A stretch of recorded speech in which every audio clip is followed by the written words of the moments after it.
I thought that since the Oscars are going to take place on Sunday, we might have a little fun and give our own Oscar predictions. So we're going to talk about best lighting. Just kidding. I'm just kidding. Of course, we're going to focus on the best categories or the top categories. And my favorite in the Oscars is best sound mixing versus best sound editing. You know, I don't know if those are the exact titles but I'm like, I love you guys, but you know how you do this ceremony like the day before where you give like out 100 other ones? Yeah. Include 20 others. Like, let's get to it. I'm sure the sound mixing. I love you. It's really important to a movie. Give the award so that it's not a 4.5 hour award show. Do you see what I mean? Give it another time. Yeah. No, I see what you mean, but at the same time, I love the fact that everyone is being appreciated for the work that they do for these films. Because oftentimes it's all about, you know, the big actors and actresses, about the big film directors, but it's never about the people. You've never watched the sound mixing acceptance one or remembered a word in it. No, I didn't remember it, but it's more about validating the work that they do, because I'm sure it sucks to not get recognized for the work that you do. Yeah, you're grinding and you're grinding, and no one knows who you are or what you do. Like that gets really tough, right? You're crazy. Anyway, forward. All right, so let's start off with Best Picture. Unfortunately, there are a few movies in here that I haven't seen, but we'll give our predictions nonetheless. So there's Argo, Lincoln, Silver Linings Playbook, Les Mis, Zero Dark 30, Life of Pi, Amour, Django Unchained, and Beasts of the Southern Wild.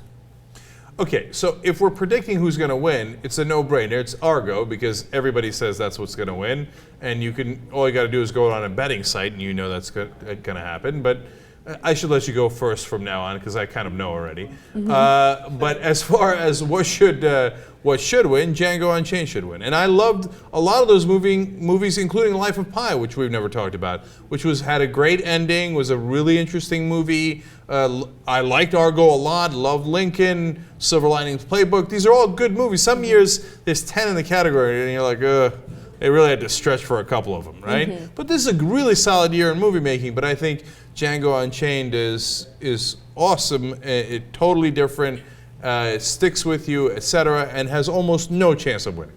Mm-hmm, mm-hmm. Yeah, I actually think that you're right. I think Argo should win.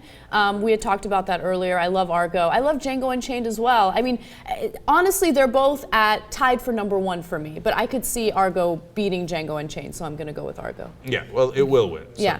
There, I just ruined the whole Oscars for you. Sorry. Okay. All right, so let's look at Best Actor. We have Daniel Day-Lewis for his role in Lincoln, Hugh Jackman for Les Mis, Joaquin Phoenix for The Master, Denzel Washington for Flight, and then Bradley Cooper for Silver Linings Playbook.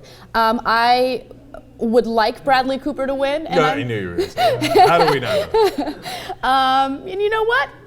I think for some reason, Daniel Day-Lewis is probably going to end up winning. Oh, for some reason. Here might be the reason. He has like a 99% chance of winning, according to like the betting right now. Oh, really? Yeah, of course he's going to win. And he should win. No, it's not even close. Yeah. Look, I watched almost all those movies. They were all good actors.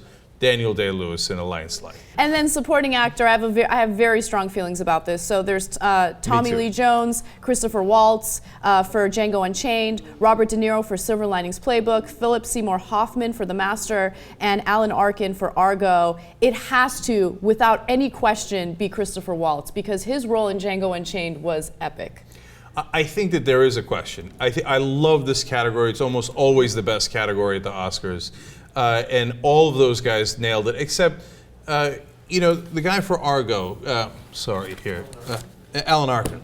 Yeah, the guy in Argo. Okay, Alan Arkin was terrific, but he played Alan Arkin. He plays that same role every time, right? Mm-hmm. So I don't think it's close there. Philip Seymour Hoffman was brilliant as usual. Robert De Niro was hilarious in Silver Linings Playbook. Mm-hmm. But honestly, they're not at the other level of the other two in this particular year.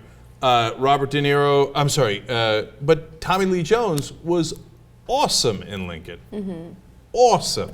You know, his dress downs of the pro-slavery guys, the speeches that he gave, etc. In the end, I'm going with Christoph Waltz too. It's really near impossible to argue with him. But I think Tommy Lee Jones really gives him a run for his money. And since Christopher Waltz won last year, probably they'll give it to Tommy Lee Jones. For me, Christoph Waltz made Django Unchained.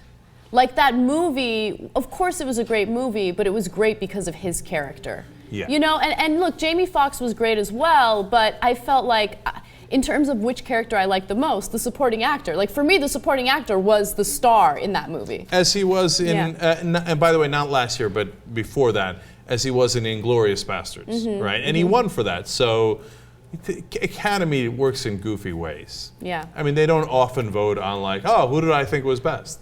A lot of them know these guys, right? So they'll be like,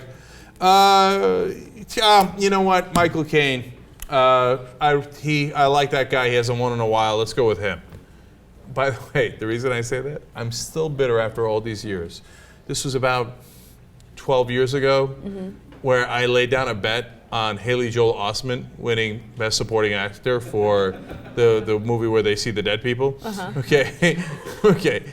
Michael Caine had like such a mediocre role in a movie. He's a great actor, but that particular movie, I don't even remember what it was. It was like okay, right? And it was like 6-1, and I would have won so much money.